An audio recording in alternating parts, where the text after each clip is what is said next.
અને શેર કરી દો એ વ્યક્તિને કે જે એમ કહેતો હોય કે ભાઈ એક ચોકલેટમાં શું થઈ જવાનું છે. તો પછી અહીંયા પ્રેમ બદલાવાની વાત નથી, પરંતુ પ્રેમને બતાવવાની રીત બદલાવાની વાત છે. જેમ કે તમે પોતાના બાળક માટે કે કોઈના બી ઘરે જાઓ છો, તે બાળક માટે ચોકલેટ લઈ જાઓ છો, તેની જગ્યાએ તે બાળક સાથે તમે રમો, એન્ગેજ થઈને રમો, તેને બારે લઈ જઈને રિયલ એક્ટિવિટી કરાવો. તમે બાળક માટે ચોકલેટ નહીં લાવ્યા હોય તો તેને ખોટું નહીં લાગે, પરંતુ તમે તેની સાથે વિધાઉટ ડિસ્ટ્રેક્શન રમ્યા હશો તો તેને વધુ ગમશે. કોઈ પણ બાળક માટે કઈ વ્યક્તિ મારી સાથે વધારે ટાઈમ સ્પેન્ડ કરે છે, એ જ એના માટે સૌથી મોટી ગિફ્ટ છે.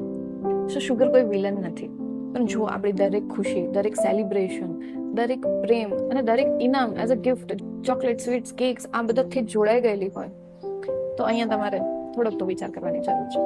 અને શેર કરી દો એ વ્યક્તિને કે જે એમ કહેતો હોય કે ભાઈ એક ચોકલેટમાં શું થઈ જવાનું છે.